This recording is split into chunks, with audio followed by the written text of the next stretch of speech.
Mon homme fuit toujours les conversations sérieuses. Hello les fées, bienvenue sur ma chaîne mesdames. Pour celles qui ne me connaissent pas encore, je m'appelle Tessa et ma mission c'est d'aider les femmes à amener leur homme à s'engager. Peu importe le type d'engagement. Donc peut-être que vous voulez vous marier, officialiser la relation en public, vous voulez qu'il vous présente à sa famille, à ses amis, emménager à deux, acheter un bien à deux, investir à deux ou bien avoir un compte commun. Vous voulez qu'il vous priorise s'il voit peut-être une autre femme en ce moment. Ou qu'il s'implique, qu'il s'investisse davantage dans la relation. Dans ce cas-là, je suis votre fille, votre fée, et je suis là pour vous servir, votre fille. Non, je ne suis pas votre fille. Je suis votre mère. Non, je rigole. Et je suis là pour vous servir, donc je vous aide grâce à l'intelligence émotionnelle. Donc c'est vraiment pour les femmes qui veulent devenir la meilleure version d'elles-mêmes. Je vous aide à développer toutes vos compétences émotionnelles, à savoir comment gérer vos émotions, comment devenir plus flexible, comment parler aux émotions de votre homme et comment développer votre esprit critique pour pouvoir trouver des solutions par vous-même, en vous-même, sans avoir besoin de qui que ce soit, même pas de moi. Et je propose un accompagnement personnalisé de 4 mois qui est payant, dans lequel on va vraiment vous transformer pour que vous puissiez répondre à vos propres besoins émotionnels, redéfinir qui vous êtes, redéfinir votre identité, redéfinir votre valeur, puisque si vous ne savez pas qui vous êtes, comment vous pouvez demander à un homme de répondre à vos propres besoins, des besoins que vous-même vous ne savez pas. Donc comment répondre à vos propres besoins émotionnels et répondre également aux besoins émotionnels de votre homme pour créer un environnement propice à l'engagement, donc dans lequel votre homme aura envie, va choisir de s'engager de lui-même et vous n'aurez pas à le tirer, vous n'aurez pas à le forcer, vous ne voulez pas souffrir, vous ne voulez pas vous épuiser à le manipuler ou vous épuiser à le supplier, d'accord? Vous devez garder votre dignité et le faire de manière naturelle, ça doit être simplement vous et vous devez être vous-même aligné à votre valeur, à vos valeurs. Et je propose également un coaching gratuit de 45 minutes, donc n'hésitez pas. Pour les deux, vous m'envoyez un mail à l'adresse mail fée-de-l'engagement@gmail.com. Vous avez mon mail en description. Donc pour revenir à notre sujet du jour, et sans oublier que vous pouvez vous inscrire pour recevoir mon e-book Comment l'amener à s'engager et bâtir votre couple sans le supplier, sans le manipuler, en 5 étapes grâce à l'intelligence émotionnelle. Pour ça, vous avez le lien en description. Vous cliquez, vous l'ouvrez, vous mettez votre prénom et votre adresse mail et vous le recevrez à 20h heure de Paris. Donc peu importe le pays dans lequel vous vivez. Pour revenir à la thématique du jour, pourquoi les hommes fuient les conversations difficiles? Pourquoi votre homme fuit à chaque fois qu'il y a une conversation difficile et sérieuse? Parce qu'ils ont peur. Pour la plupart, vous faites peur. Chérie, il faut qu'on parle. Chérie, on va parler. C'est trop protocolaire. En plus, vous mettez 1 heure, il faut qu'on parle samedi soir. C'est trop protocolaire et c'est trop sérieux. Donc, du coup, il va se méfier. Avant même d'avoir la discussion, dès qu'il va vous entendre dire il faut qu'on parle, il sera méfiant.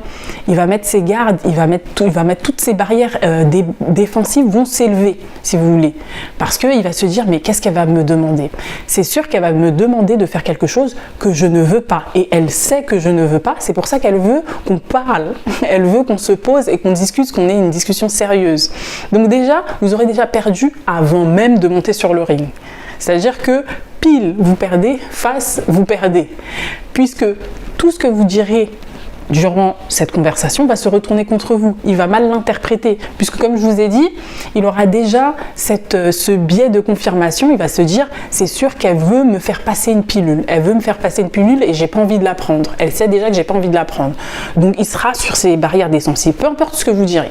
Peut-être que vous allez être même très douce, très compréhensive, vous allez lui dire je t'écoute, écoute-moi chérie, tu vois, comme ci, comme ça. Vous allez parler de manière très fluide en étant très à l'écoute, à son écoute. Mais peu importe ce que vous direz, lui il va se dire mais qu'est-ce qu'elle me veut enfin, qu'est-ce qu'elle me veut? Oui, elle me dit ça, mais c'est pour me manipuler par derrière, elle va me demander un truc, c'est obligé. Il va se poser un tas de questions, il va réfléchir à comment vous essayez de le manipuler, qu'est-ce que vous voulez de lui pendant la discussion. C'est-à-dire qu'il sera toujours en mode défensif, il ne va pas réellement vous écouter. Donc vous aurez déjà perdu, peu importe ce que vous direz, vous aurez perdu la discussion. Donc ça ne sert à rien de lui dire il faut qu'on discute, ça ne sert à rien. Il aura toutes ces barrières défensives seront élevées. Donc ce que vous devez faire, c'est venir plutôt lui parler, mais de manière spontanée et naturelle. Donc ne prévoyez pas un temps pour parler. Il faut que si vous avez envie de parler à l'instant T, il faut lui parler directement, sachant que de toute façon, vous ne pourrez pas avoir une solution à l'instant T, puisque parfois, selon le problème, par exemple si c'est juste faire la vaisselle, qui fait la vaisselle, si c'est des petits problèmes qui ne sont vraiment pas complexes, qui peuvent se régler en 2-3 minutes, là ça va. Par contre, il y a des problèmes beaucoup plus complexes, surtout comme l'engagement. C'est des discussions beaucoup plus complexes qui demandent du temps. En fait, la personne elle a besoin de dormir, de réfléchir, pour réfléchir à ce que vous avez dit, voir des solutions, puisque la nuit porte conseil. Et surtout en parlant dans la journée avec d'autres personnes, peut-être qu'il aura une autre perception des choses. Il va se dire, ah oui, elle avait dit ça, ma femme, et peut-être que c'est ça qu'elle voulait dire. Rien qu'en parlant avec d'autres personnes. Donc ça demande du temps, changer sa façon de penser, changer son état d'esprit et avoir de nouvelles perspectives demande du temps. Donc même si vous discutez avec lui à l'instant T, ça ne veut pas dire que vous allez résoudre le problème, mais au moins vous aurez pu aborder déjà dans un premier temps le problème et lui permettre d'y réfléchir par la suite. Mais il ne faut pas que ce soit prévu, il faut vraiment que ce soit spontané. Ah chérie, qu'est-ce que tu penses de ça? Mais alors l'engagement, le mariage, tu te vois où dans 5 ans? Qu'est-ce que tu envisages? Est-ce que tu te vois déménager? Est-ce que tu nous vois ensemble encore dans un autre appartement? Poser des questions comme ça qui, sur un ton simple, léger. Vraiment, il faut utiliser la légèreté. Il ne faut pas que ce soit d'un ton trop sérieux. Imaginez-vous, quand vous étiez petite, moi je m'en souviens, j'avais rendez-vous chez le proviseur. Dès qu'on vous dit, la prof vous dit, le proviseur veut te voir, tu as un rendez-vous chez le proviseur. Qu'est-ce que vous imaginez? Est-ce que vous imaginez qu'il veut vous voir pour vous féliciter ou bien il veut vous voir pour vous réprimander, pour vous punir? Souvent, on pense que c'est pour nous punir parce qu'on a eu d'autres expériences ou bien d'autres élèves qui ont été convoqués pour être punis également. Donc, par définition, on aura ce biais de confirmation. Donc à chaque fois qu'on va nous dire il faut qu'on aille chez le proviseur, pareil pour vos parents, peut-être qu'ils disent, dès qu'ils vous disent formellement il faut qu'on discute de ça, vous allez dire ah c'est sûr, c'est parce que j'ai une mauvaise note, elle veut me réprimander, elle veut me frapper, elle veut me ceci, elle veut me cela, elle veut me punir. À chaque fois, dès qu'on veut avoir une discussion sérieuse avec une personne, on s'imagine toujours le pire, on s'imagine jamais le meilleur, que c'est pour nous féliciter, c'est pour nous annoncer une bonne nouvelle. C'est rare. C'est vraiment rare que ce soit pour ça. En général, les bonnes nouvelles, c'est spontané. On appelle directement.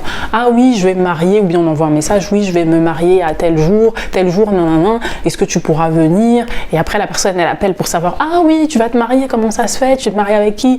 Ça se passe comme ça. C'est pas protocolaire. Quand c'est protocolaire, c'est qu'il y a un problème. Donc, c'est pour ça que les hommes sont sur leur garde et ils veulent pas ce type de discussion. Eux, ils veulent vraiment la légèreté, sachant qu'ils ont déjà assez de pression au travail. Vous aussi, d'ailleurs, vous avez de la pression au travail. Excusez-moi, mesdames, je ne suis pas misogyne. Je suis avec vous, je suis une fée, on est ensemble. Nous sommes ensemble, moi-même, je suis une femme. Mais tout ça pour vous dire que les hommes, ils n'arrivent pas, comme je l'avais dit dans une précédente vidéo, ils n'arrivent pas à gérer leurs propres émotions. Donc, s'ils sont face à vos émotions négatives, à vos attentes, ils ne vont pas pouvoir gérer. C'est à vous de leur montrer petit à petit. Il faut être patiente. Ils vont se sentir désarmés, ils vont se sentir piégés. Pour eux, quand ils entendent il faut qu'on discute, ils voient les discussions, les débats de politiciens. Et vous savez que les débats de politiciens, c'est extrêmement violent. C'est vraiment violent. Chacun veut imposer sa vision à l'autre. Il n'y a pas de compromis.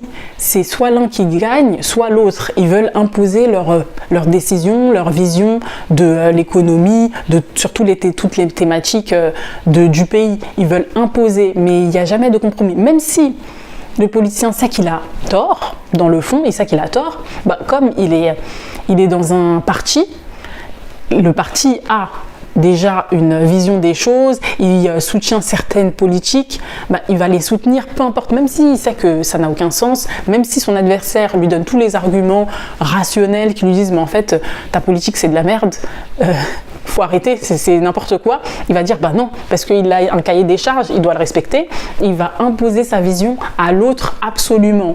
Et donc il y aura un gagnant, il faut qu'il y ait un gagnant et un perdant. C'est toujours binaire. Et pour les hommes, c'est la même vision des choses. Pour eux, une discussion sérieuse, c'est binaire, il y aura un gagnant et un perdant.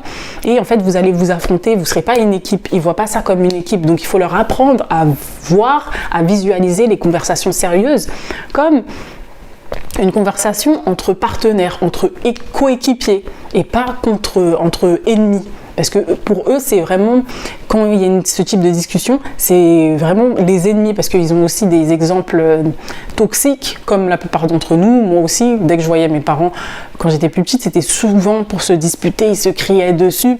C'était assez violent. Il y avait parfois, comme dans les films américains, dans les téléfilms ou les telenovelas, les gens qui jettent les plats, les telenovelas, avec les disputes incroyables, même dans les clips, vous vous souvenez, les clips R&B de l'époque, au ralenti. What, nanana, what are you doing? Yeah, fuck you, nanana. À l'américaine. Donc c'était ce type de dispute et c'est l'exemple qu'on a pour la plupart. Pareil, en regardant les films, les séries, en regardant tout ce qui est autour de nous, on n'a que ça comme exemple. Donc finalement, on ne peut pas vraiment leur en vouloir de penser également ça. Donc c'est à vous, en tant que femme, parce que vous avez plus cet aspect, cette volonté d'améliorer la situation que votre homme. Je vais parler plus tard, je vais faire une autre vidéo sur les hommes parce que souvent ils attendent que c'est trop tard, que la maison soit en feu, que la maison soit en cendres pour se réveiller, pour émettre de nouvelles actions, changer leurs habitudes. Alors que vous voulez les changer dans la relation. C'est pour ça que pour l'instant, la clé du bonheur dans le couple, c'est vous qui l'avez. Si vous êtes sur cette chaîne, c'est que déjà, vous vous posez déjà des questions. Si vous êtes tombé sur ma chaîne et que vous avez cliqué dessus, que vous m'avez élu, c'est que vous vous posez déjà des questions, vous recherchez activement déjà des solutions pour améliorer votre couple. Or, les hommes ne font pas ça. Ils cherchent pas, ils s'en foutent. Ils s'en foutent total. Ils en ont rien à cirer. Tant que tout est fonctionnel, tout fonctionne, c'est-à-dire qu'ils ont un toit sur la tête, que vous êtes là, qu'ils ont toujours des rapports intimes, que tout va bien, en apparence, ça va, pour eux tout va bien. Donc ils ne prennent pas en compte l'aspect émotionnel du couple. Ils ont plus de difficultés à ce niveau-là. Donc c'était ce que je voulais vous dire par rapport aux conversations. Soyez plus douce, soyez plus subtil, donc n'allez pas au front directement, oui il faut qu'on parle, il faut qu'on ait une conversation sérieuse parce que ça va les énerver, ça va juste les faire peur et finalement ils seront sur leur garde pendant toute la conversation, donc vous ne pourrez rien en tirer, vous ne pourrez pas réellement échanger et avoir des conversations constructives finalement, donc ça ne sert strictement à rien d'utiliser cette approche. J'espère que cette vidéo vous aura aidé, les faits, et je vous dis à bientôt.